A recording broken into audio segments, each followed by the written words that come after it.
नमस्कार, आप देख रहे हैं वीआईपी न्यूज। मैं हूं आपके साथ प्रज्ञा तिवारी। रुक करते खबरों की ओर।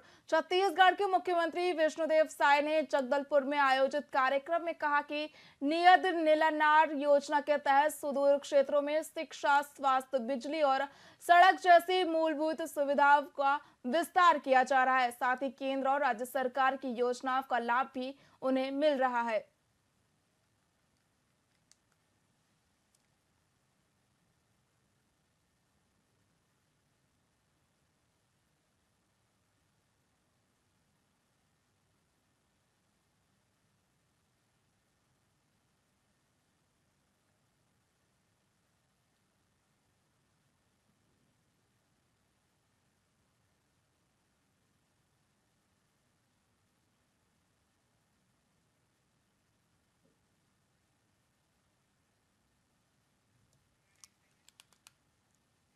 छत्तीसगढ़ के मुख्यमंत्री विष्णुदेव साय महासमुंद जिले के एक दिवसीय प्रवास पर हैं। बता दें कि मुख्यमंत्री बसना विधानसभा के गढ़ फुलझर में रामचंडी दिवस सामाजिक कार्यक्रम में शामिल होने पहुंचे, जहां भाजपाई और कोलता समाज के लोगों ने मुख्यमंत्री का जोरदार स्वागत किया।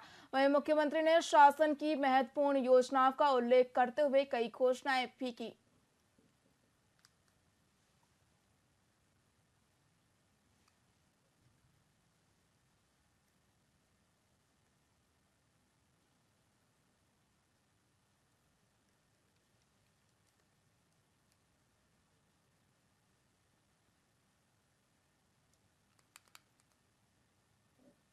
मुख्यमंत्री विष्णुदेव साय की सरकार ने प्रदेश के सरकारी कर्मचारियों को दिवाली पर सौगात दी है, जिसकी घोषणा करते हुए कैबिनेट बैठक से सीएम साय ने कहा कि आज एक बड़ा गौरव का विषय है कि राज्य के कर्मचारियों को डीए भत्ता बढ़ाया जा रहा है। जो डीए पहले 46% मिलता था, उसे अब 4% बढ़ाने की घोषणा की जा रही है। अब राज्य के सरकारी कर्मचारियों को 50% डीए यानी कि महंगाई भत्ता दिया जाएगा। बताया जा रहा है ये घोषणा 1 अक्टूबर से लागू होगी। बता दें कि प्रदेश में 3 लाख से अधिक सरकारी कर्मचारी काम करते हैं, जिन्हें मुख्यमंत्री विष्णुदेव साय ने दिवाली का तोहफा दिया है।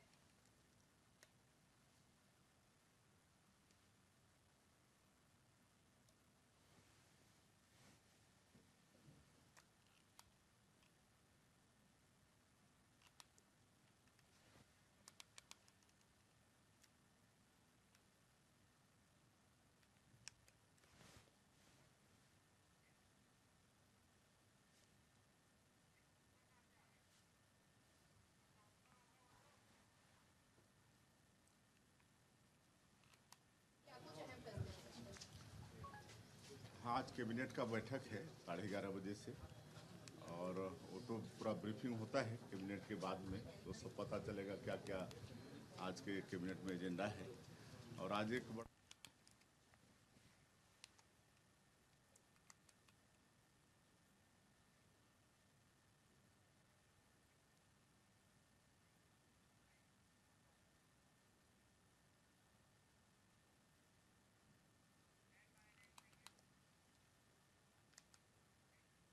मुख्यमंत्री विष्णुदेव साय ने बस्तर जिले के एक दिवसीय प्रवास के दौरान बस्तर दशहरा पसरा का लोकार्पण किया। यह स्थल दंतेश्वरी मंदिर के समीप स्थित पुराने तहसील कार्यालय के जीर्णोद्धार के बाद तैयार किया गया है। इसे बस्तर दशहरा के आयोजन के लिए समर्पित किया गया है। वहीं इस अवसर पर मुख्यमंत्री ने जगदलपुर राजवाड़ा परिसर में मां दंतेश्वरी के दर्शन और पूजा अर्चना की। उन्होंने प्रदेशवासियों की सुख, समृद्धि और खुशहाली की कामना की। वहीं इस लोकार्पण समारोह में बस्तर दशहरा के माटी पुजारी कमलचंद और वन मंत्री केदार कश्यप भी उपस्थित रहे।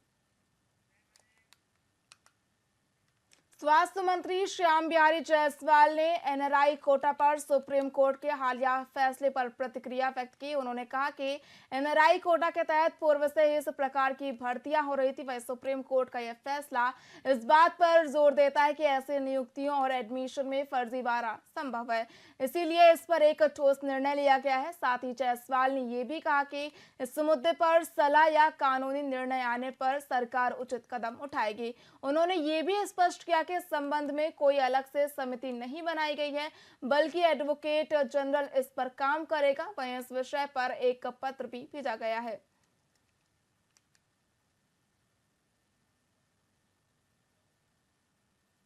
देखिए, ये एनआरआई कोटा पूर्व से ही एमसीआई के गाइडलाइन में चलते आ रही थी और पिछले समय से लगातार इस प्रकार की जो भर्तियां हैं छत्तीसगढ़ के राज्य पत्र में प्रकाशित थी।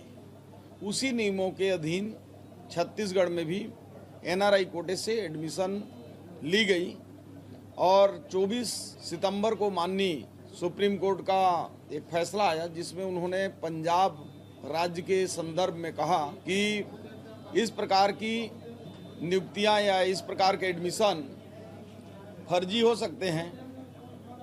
उसको छत्तीसगढ़ सरकार ने संज्ञान लिया और माननीय मुख्यमंत्री जी ने ये निर्देशित किया है कि इसकी कानूनी राय लेकर इस पर शीघ्र प्रक्रिया पूर्ण करें। देखिए,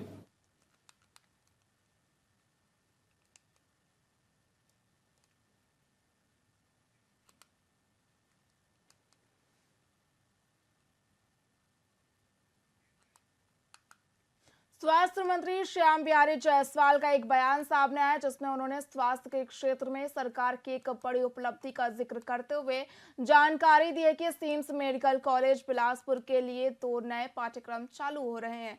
उन्होंने कहा कि सिम्स में एचडी रेडियो डायग्नोस्टिक और रेस्पिरेटरी मेडिसिन के लिए 2 नए कोर्स चालू किए जा रहे हैं। साथ ही 27 सीटों की वृद्धि हुई है। जायसवाल ने कहा कि हमारी सरकार के लिए ये एक बड़ी उपलब्धि है।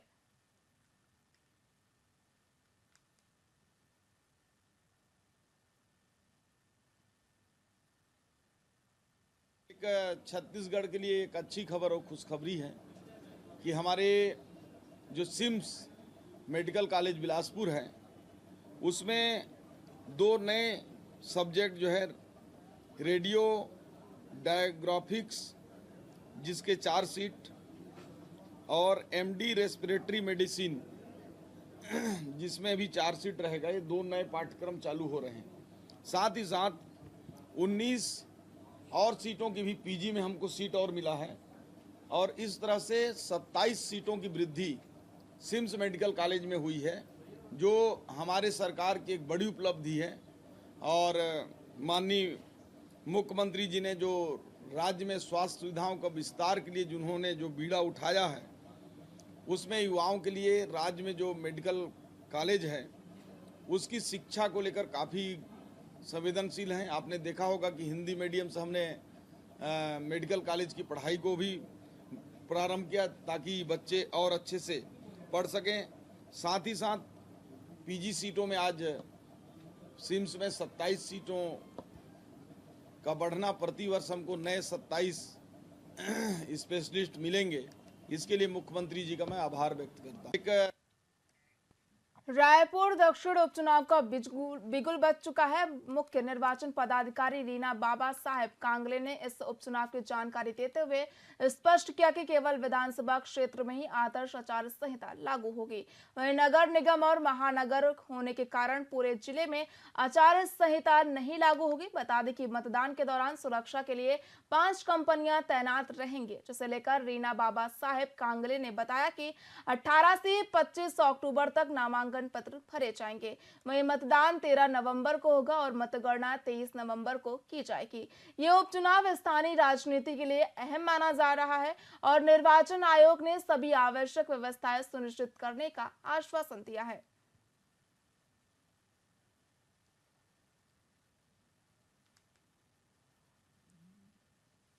हमारी आदर्श आचार संहिता से संबंधित जो ट्रेनिंग हमने कलेक्टर्स की ली है, जिला निर्वाचन अधिकारी, रिटर्निंग अधिकारी, सभी को हमने इसके संदर्भ में निर्देश दिए हैं। संपत्ति विरूपण के प्रभावी क्रियान्वयन के लिए कड़ाई से पालन किया जाएगा, जिसमें जितने भी शासकीय संपत्तियां इस विधानसभा क्षेत्र में स्थापित है, जितने भी शासकीय कार्यालय हैं, वहां पर 24 घंटे के अंदर सभी प्रकार के दीवार लेखन, poster, stickers, cutout, hoarding, banners और झंडे उतरवा दिए जाएंगे। इसके अलावा सार्वजनिक संपत्ति के जो भी विरूपण है, वो सार्वजनिक संपत्ति पे 48 घंटे के अंदर और निजी संपत्ति पे 72 घंटे के अंदर जो है वो हटा दिया जाए। शासकीय वाहनों के उपयोग राजनीतिक प्रचार प्रसार के लिए पूर्णतः प्रतिबंधित रहेगा और सरकारी खर्च पर जो भी विज्ञापन होंगे उस पर भी पूर्ण प्रतिबंध रहेगा। इस क्षेत्र में चुनाव प्रचार के लिए जो वाहनों की अनुमति है वो आवश्यक और अनिवार्य रहेगी और जो वाहन बिना परमिट के पाए जाएंगे चुनाव प्रचार में संलिप्त, ऐसे सभी वाहनों को जब्त कर लिया जाएगा। तो हमारी आदर्श आचरण संहिता से संबंधित जो ट्रेनिंग हमने कलेक्टर्स की ली है, जिला निर्वाचन अधिकारी, रिटर्निंग अधिकारी, सभी को हमने इसके संदर्भ में निर्देश दिए हैं।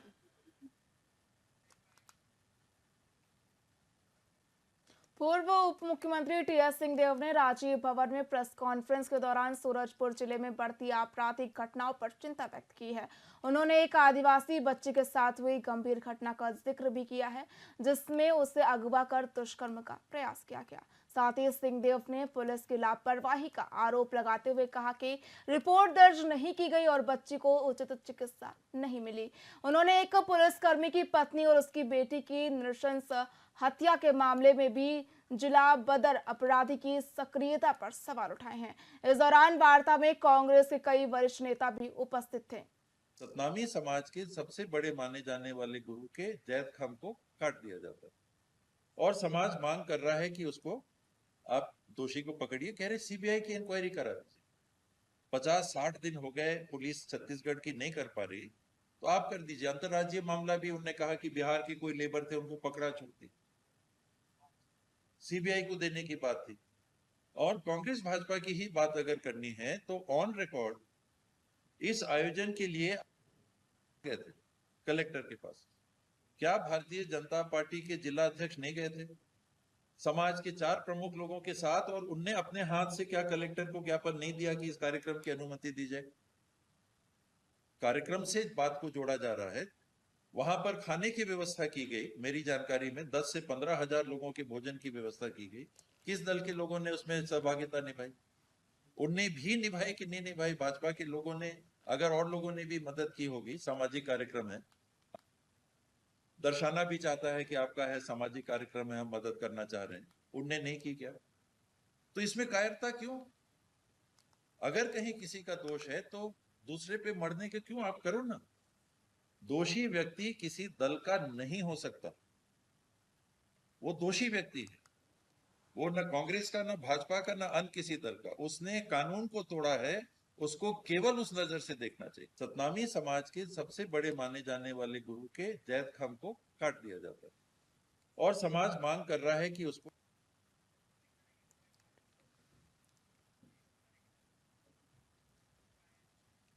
छत्तीसगढ़ के मुख्यमंत्री विष्णुदेव साय की सरकार ने प्रदेश के सरकारी कर्मचारियों को दिवाली पर सौगात दी है, जिसकी घोषणा करते हुए कैबिनेट बैठक से सीएम साय ने कहा कि आज एक बड़ा गौरव का विषय है कि राज्य के कर्मचारियों को डीए भत्ता बढ़ाया जा रहा है। जो डीए पहले 46% मिलता था, उसे अब 4% बढ़ाने की घोषणा की जा रही है। अब राज्य के सरकारी कर्मचारियों को 50% डीए यानी महंगाई भत्ता दिया जाएगा। बताया जा रहा है ये घोषणा 1 अक्टूबर से लागू हुई है। बता दें कि प्रदेश में 3 लाख से अधिक सरकारी कर्मचारी काम करते हैं, जिन्हें मुख्यमंत्री विष्णुदेव साय ने दिवाली का तोहफा दिया है।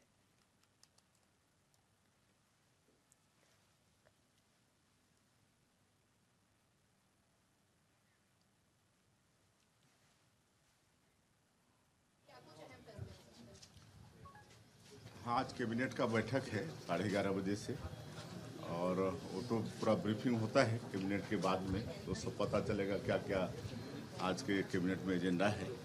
और आज एक बड़ा गौरव का विषय है कि हमारी सरकार ने निर्णय लिया है कि जितने जो राज्य के कर्मचारी हैं दीपावली सामने आ रहा है, तो राज्य के कर्मचारियों को अभी जो 46% उनको डीए मिल रहा है, तो हम लोग केंद्र के समान करते हुए उनको 4% उनका डीए बढ़ा रहे हैं, 50% उनको डीए मिलेगा। पूर्व मुख्यमंत्री भूपेश बघेल आरोप लगा ट्वीट किए हैं कि ये तौरधा मामले को लेकर के आदिवासियों का अपमान कर रहे हैं, हमारी नजर में पहली नजर है।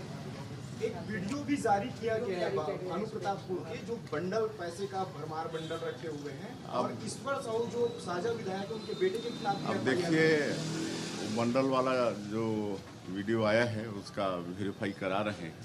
आजकल बहुत फेक वीडियो भी चल रहा है, और जहाँ तक हमारी सरकार हमारे लोगों को बदनाम करने की साजिश भी चल रही है, तो उसका जो वीडियो है उसका वेरिफिकेशन कराएं। हाँ, आज कैबिनेट का बैठक।